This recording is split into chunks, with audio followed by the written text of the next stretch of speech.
السلام عليكم ورحمة الله تعالى وبركاته. halkan nagala socotaan waa Mashiish Media.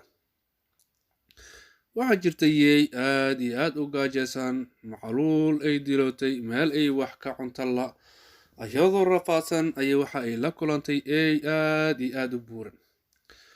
waxay tiraahday eeyow anaga abaar ayaan joognaa, nimcadan iyo hilibkan kaa muuqda waa maxay?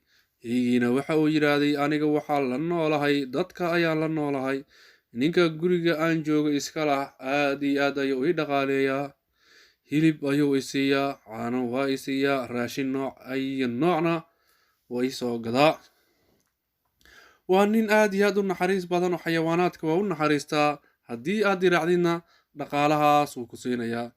yaydii oo aad iyo aad u faraxsan ayaa waxay tiraahday haddii aan ku raaco muxuu iiga baahan yahay? ninkii waxa uu yidhaahday horta kow waxaa lagaa rabaa xayawaanaadka meesha jooga in aadan cunin ood waardiyeysid, doorooyinka, bisadaha askala ciyaartid oo meeshaada joogtid, habeenkiina haddii oo guriga tuug u soo dhacana aad ka burisid oo ku qaylisid. yaydii ayaa waxay tiraahday waa shaqo aad iyo aad u fudud, waana wanaag. aniga haddii aan helayo waxaan cuno, maxaan u cunayaa xayawaan ag joogo?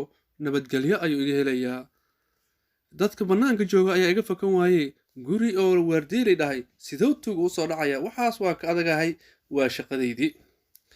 markii ay heshiiyeen inay baxaan ayaa yaydii waxay ku aragtay eyga qoortiisii oo tintii ka kala leexatay oo xiran. waxay tiraahday eeyow meeshaani maxaa kaaga dhacay?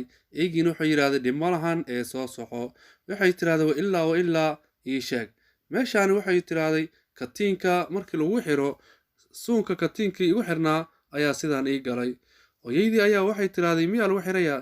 haa, katiin ayaa qoorta lagu gelinayaa, meesha rabo ayuu kuga xisanaya, marna meel ayuu kuga xirayaa. yaydiina waxay tiraahday xor ma tihid ee waxaad tahay nin gumaysi ku jiro, anigana inaan raashin ka dharko waxa iga khayr badan inaan xorriyad ku noolaado. waxaan aa sheegaysidna aniga kuma jiri kare ee saaxiibow, macsalaamo.